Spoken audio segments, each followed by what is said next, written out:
All right, I got one more box here I gotta take a quick look at. We're gonna call it a night. Not that it matters to you, but I got other stuff to do. Throw those gloves on. Got this knife. Box is already starting to rip. Cut it open.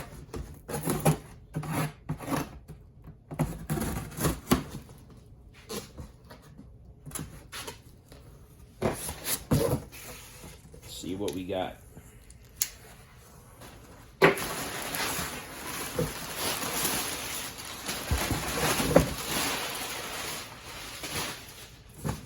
So I'll just take them out and set them on the side right here.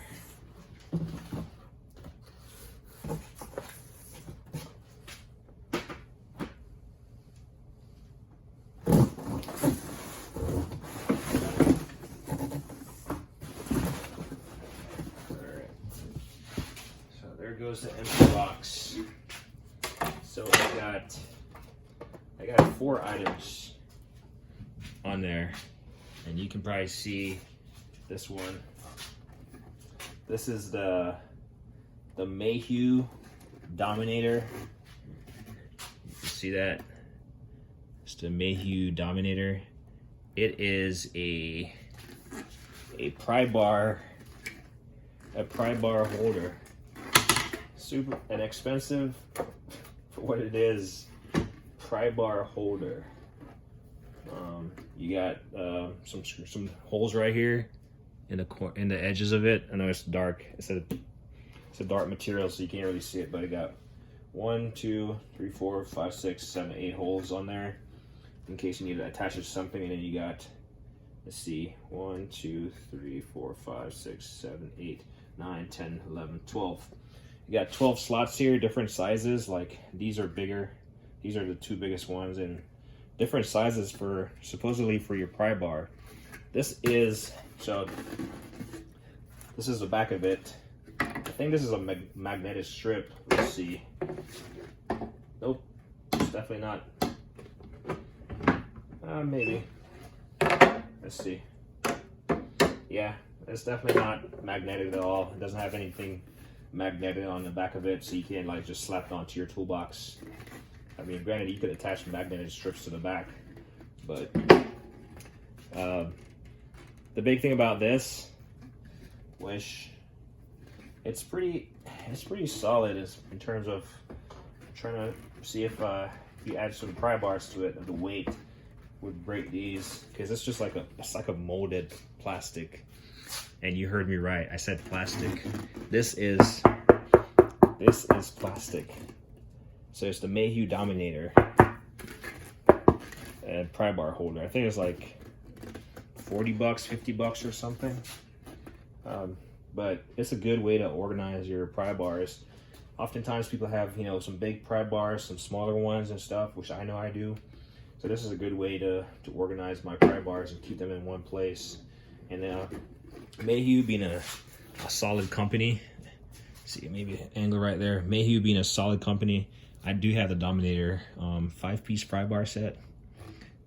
So this is a great way to keep them displayed, keep them in one place. So yeah, doesn't have a part number on it, but I'm gonna re-emphasize, this is not metal. This is plastic. This is hard plastic through and through. Just make sure I'm just gonna make sure the corners aren't cracked. You know, because yeah, corners aren't cracked. Yeah, it will definitely hold up with care. So right there. Next up, I got the Mayhew. So it's like a Mayhew drive. Mayhew 90-degree lock-in hose clamp pliers. That's the model number 28620. That's what it looks like, and that's some literature in multiple languages right there. Depends on what language you read or what language you speak. I should say, and or read, I guess. So we'll get this opened. I gotta say, at first, this is smaller than I thought. I mean, when you see it when you see it online, you definitely think it's bigger. Maybe I'm a little bit far away from this light source. So, right over there. But this is a type of vice grip like hose clamp pliers. So you've seen these hose clamp jaws before, right? But this is like a vice grip type.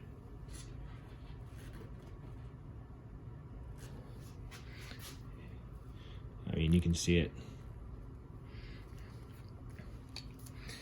And vice grip type, and it just closes down.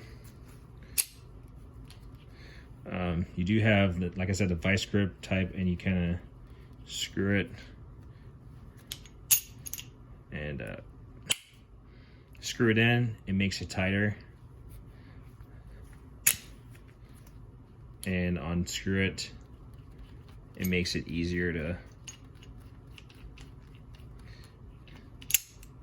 clamp down. The width, the maximum width of this, it opens, that's the maximum width that it opens. It does not open any wider. So it's not for very large hoses. In fact, let's see if the box,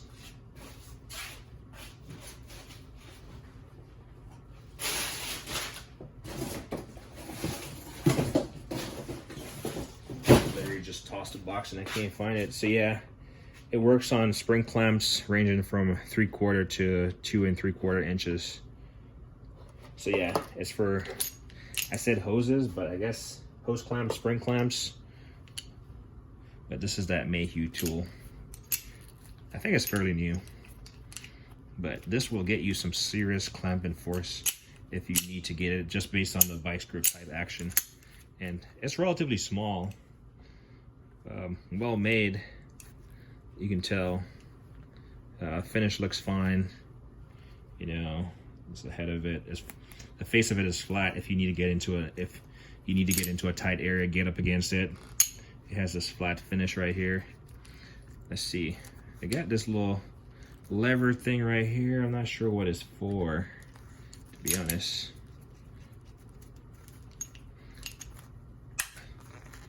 Yeah, once it's locked, it's locked. And you got this little lever right here.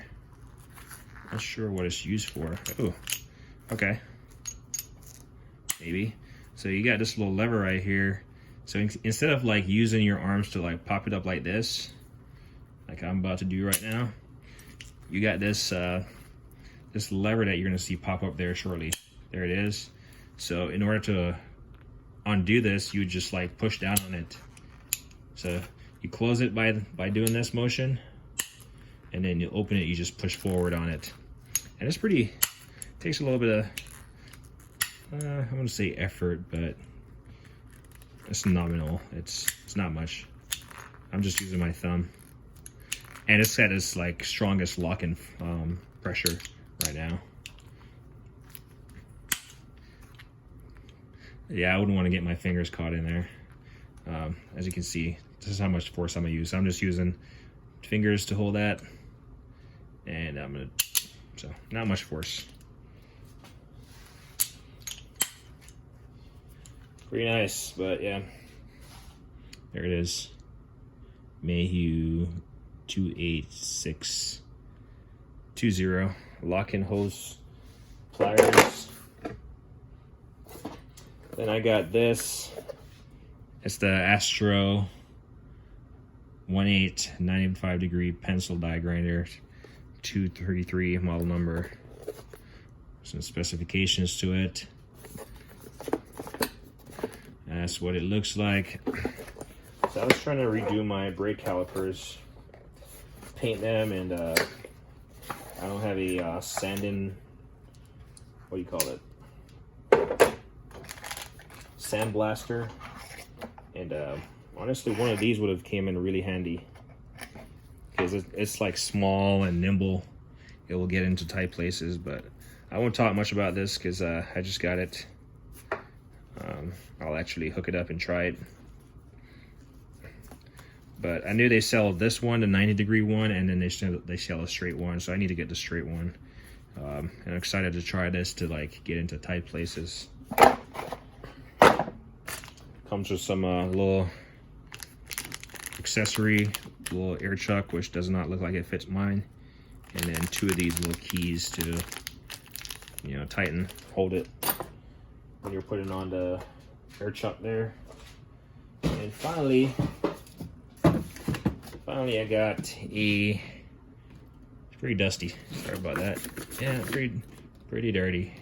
But it's a Mityvac digital compression test kit. This is for gasoline. They have a diesel one, but that's the model number. See if I can keep it steady. MV5532. It includes a 60mm Ford Tridon adapter. So if you have that vehicle, you'll appreciate that in there. A little bit of verbiage there in multiple languages. Back of the unit comes with some information back here, right there. Go across.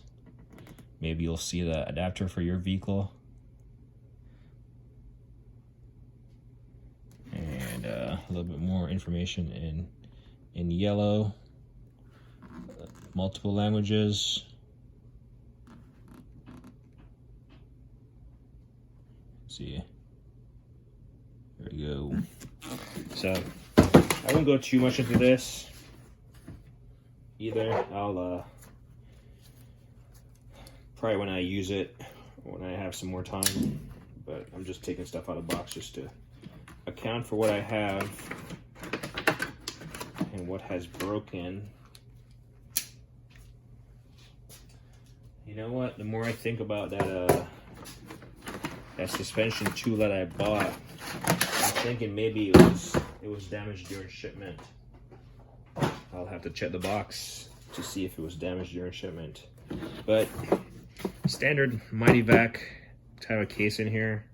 I do like the fact that you can see through in here. I mean, it might not be the best. It might not be best for like supporting the weight of something, but if you have multiple of these cases, it's nice to see what's in there. It doesn't have any big like labeling on the outside that says, hey, this is your digital compression gauge.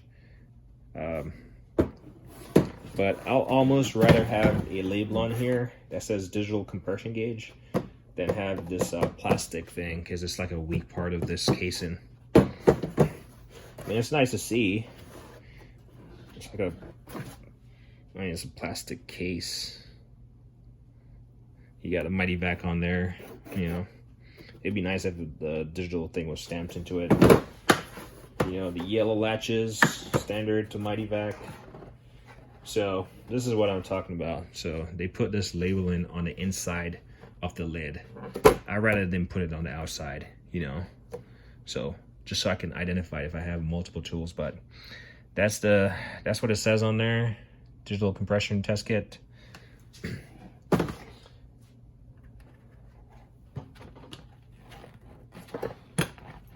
I mean, I won't go into this too much, but let's see.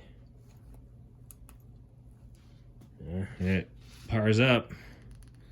Cylinder 1, cylinder 2, 3, 4, 5, 6, 7, 8, 9, 10. It goes to 12 cylinders on here. So that's pretty cool. Looks like it used some batteries. You can just pop them in the back there maybe.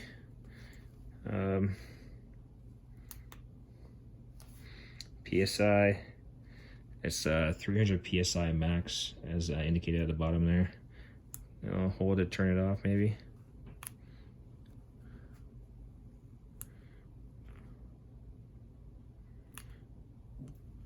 But I won't go into it much.